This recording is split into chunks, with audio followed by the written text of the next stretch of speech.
Friend, welcome to my YouTube world. आज हम बात करेंगे अजय ड्रामे के न्यू एपिसोड के ऊपर। वीडियो को अच्छी लगी वीडियो को लाइक कीजिएगा, चैनल पर नए चैनल को सब्सक्राइब ज़रूर कीजिएगा और वीडियो को एंड तक ज़रूर देखिए जी।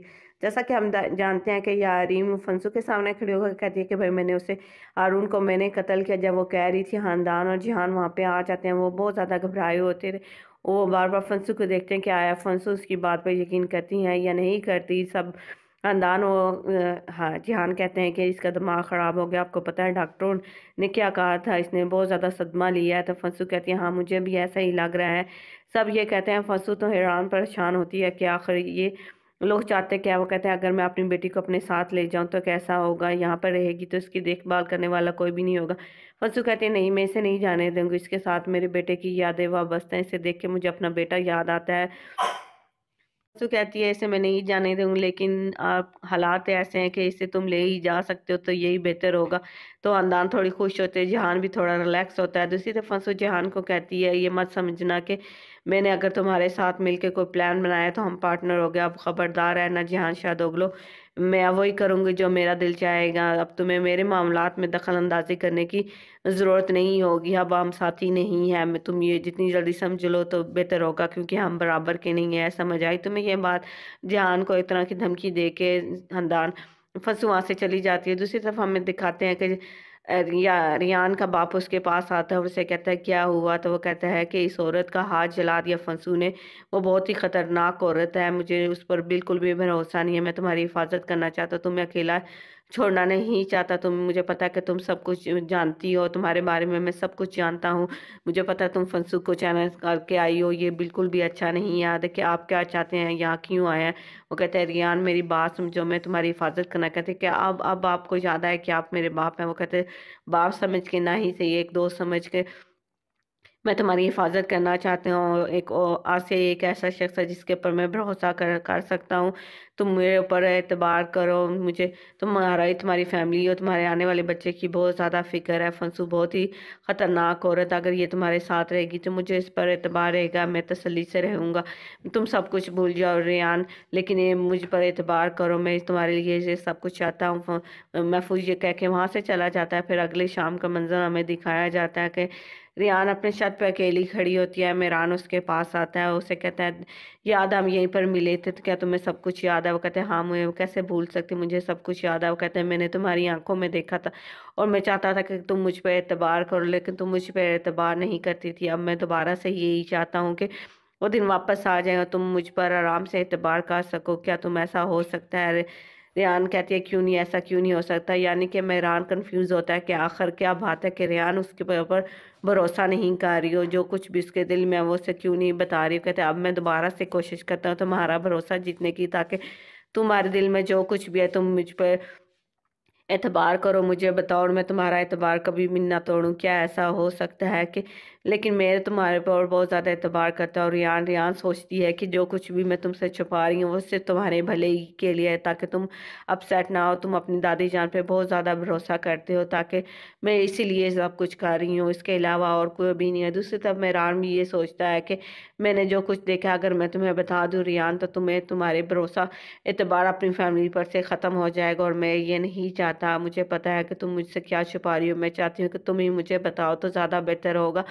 दोनों अपने अपने दिलों में बातें रख के एक दूसरे को मनाने और समझाने की कोशिश कर रहे। तो मेहरान उसे कहता है कि मैं तुमसे वादा करता हूँ मैं तुम्हारा भरोसा नहीं तोड़ूंगा। क्या तुम मुझसे वादा करती हो कि तुम मुझसे कोई बात भी नहीं छुपाओगे। तो रियान कहती है मैं तुमसे बहुत ज़्यादा मोहब्बत करती हूँ, ऐसा कैसे हो सकता है। दूसरी तरफ हमें दिखाया जाता है अज़रा रूम में होती है, वहीं पे आती है दिलशाद आती है। वो कहते हैं अजीज़ा बेगम ने तुमसे क्या बात की। वो कहते हैं कुछ नहीं, बस हमने बातें की, इसके अलावा तो और कुछ भी नहीं है। तो कहते हैं क्या तुम यहाँ से जा रहे हो, तुम्हारा बैग तैयार है। इतने में जी अज़रा के नंबर पर कॉल आती है, तो वो अजीज़ा खानम होती है। तो अजीज़ा खानम कहती है मैंने तुमसे मिलना है, थोड़ी सी बात करने के, 1 घंटे में तुम मिल सकते हो। वो कहते हैं ठीक है मैं हम मिल सकते हैं। वो कहते हैं क्या बात है। दिलशाद पूछा, कहते हैं अज़रा अजीज़ा आंटी मुझसे मिलना चाहती हैं। वो कहते हैं तुम मुझसे मेरी बेटी को दोबारा दूर करना चाहता है, ऐसा कुछ नहीं होगा। दूसरी तरफ जी शादोगलो हवेली के दिखाया जाता है, यारीम अपने फैमिली के साथ बैठ के खा रही होती है। सभी उसको मनाने की कोशिश कर रहे थे, खाना खाओ, तुम्हारी पसंद का खाना बना, अगर तुम जो चाहती हो तुम्हारे लिए बनेगा, ये सब कुछ उसको कहते हैं। लेकिन यारीम वहाँ से प्लेट उठा के नीचे फेंक देती है। वो कहती है ठीक है, फिर सारे कहते हैं इसको फोर्स ना करो, इससे जब दिल करेगा तो ये खुद ही खा लेगी।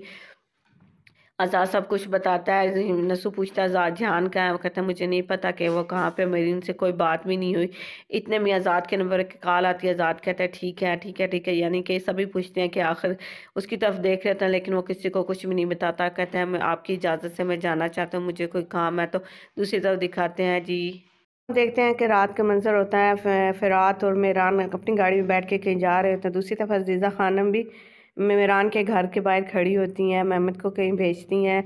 अगले सीन में हमें दिखाया जाता है कि जहान से अपने गाड़ी में बैठा होता है, उससे बार बार नंबर पे कॉल आती है, लेकिन वो कॉल को पिक नहीं करता। इतने में दिखाया जाता है कि गाड़ियाँ आती हैं, उसे चारों तरफ से घेर लेते, कि कहते तुम कौन हो, तुम क्या चाहते हो, क्या तुम नहीं जानते कि मैं कौन हूँ। वो कहते हैं हम मजाक नहीं कर रहे, हम आपकी जान भी ले सकते हैं। दूसरी तरफ जी, रिहान के नंबर पे अजीज़ा खानम की कॉल आती है। वो कहते थे आप मुझे बार बार क्यों कॉल करें, आपको ज़रा भी शर्म नहीं है कि। वो कहते हैं मैं तुम्हारे घर के बाहर हूँ, मैं तुमसे मिलना चाहती हूँ, बात करना चाहती हूँ। मैं फंसूस को उसकी बेटी देने लगी हूँ। कहते क्या आप ठीक सच कह रही हूँ। कहते हाँ मैं बिल्कुल सच कह रही हूँ, झूठ बोलने की कोई वजह नहीं। कहता ठीक है मैं अभी आती हूँ। दूसरी तरफ हमें दिखाया जाता है जहान सिकंदर बहुत जहान शाहदोगलो बहुत गुस्से में आया। कहते तुम लोग मुझे जानते नहीं, कौन है तुम्हारा बॉस, किसने तुम्हें ऑर्डर दिया। इतने में दिखाते हैं कि फ़िरात और आ जाते हैं जी, मेहरान वहीं पे आ जाता है। वो कहते हैं जी मेहरान कहता है मैं यहाँ का बॉस हूँ। दूसरी तरफ अज़ीज़ा खानम के जैसे ही मेहरान के घर के बाहर आती है तो वहाँ पर दिलशाद आ जाती है। दिलशाद कहती है कि तुम यहाँ पे क्या कर रही हो। वो कहता है मुझे माफ़ कर दो। दिलशाद कहते मैं तुम्हें माफ़ कर दूँ, क्यों माफ़ कर दूँ तुमने अज़ीज़ा खानम, मैं तुम्हें क्यों माफ़ कर दूँ, तुम्हारी वजह से मेरी ज़िंदगी बर्बाद होगी, मेरी जवानी ख़त्म होगी, मेरा बेटा मुझसे दूर गया। वो कहता है अज़रा कोई और नहीं है, वो फंसू की बेटी है। दिलशाद कह रही है तुम झूठ बोल रही हो। कहता है झूठ नहीं है, अब मैं उसे लेने के लिए आया, मैंने उसकी हिफाजत की थी, मेहरान की हिफाजत की थी, अब मैं तुमसे माज़रत चाहती हूँ, अज़रा को तुम्हें देना होगा, मैंने बहुत ज़्यादा गुनाह किया। दूसरी तरफ दिखाते हैं कि दिलशाद खंजर लेके खड़ी होती है। दूसरी तरफ हमें फिर दिखाया जाता है कि मेहरान जहान के ऊपर गन तान लेता है और कहता है मुझे बताओ कि तुम्हारा मेरे साथ मसला क्या। फिर मेहरान को माजी में लेके जाते हैं कि जो कुछ उस दिन हुआ, तुम मुझसे क्या चाहते हो, तुम्हें मेरे बाबा मेरे और मुझसे क्या मसला है, मैं तुम पर बिल्कुल भी रहम नहीं करूँगा, मुझे बताओ कि जहान शाहदोगलो तुम मुझसे क्या चाहते हो। आज़ाद भी वहीं पर आ जाता है, वरना मैं तुम्हें यहीं पर कत्ल कर दूंगा, मुझे बताओ। तो फिर जहान कहता अच्छा अगर तुम मुझे मारना चाहते हो तो मारो मारो मुझे, सामने मैं किसी चीज़ से भी नहीं डरता। दूसरी तरफ दिखाता है फंसू इंतज़ार कर रही है, टाइम गुजर रहा होता है, फंसू का दिया हुआ टाइम पूरा हो जाता है। दूसरी तरफ कहते हैं कि अज़ीज़ा खानम और दिलशाद के दरमियान बहुत ज़्यादा बहस कर रही। कहते तुमने मुझसे मेरे ख्वाब, मेरी जवानी, मेरे बच्चे सब कुछ मुझसे ले लिया, मुझसे मेरी बेटी लेना चाहते हो, ऐसा नहीं होगा, मैं तुम्हें वो लेके नहीं जाने दूंगी। अज़ीज़ा खानम को वो खंजर मार देती है। अज़ीज़ा खानम वहीं पर ये सब कुछ देख रही होती है। रेहान पीछे से, अज़ीज़ा खानम बेहोश होकर वहीं पर गिर जाती है। दिलशाद वहीं पर खंजर लिए वहीं पर खड़ी रहती है। आने वाली एपिसोड में क्या होगा ये आपको कल के एपिसोड में पता चलेगा। अगर आपको मेरी वीडियो अच्छी लगी, वीडियो को लाइक कीजिएगा, चैनल पर नहीं है तो चैनल को सब्सक्राइब जरूर करिए। Thanks for watching, bye bye.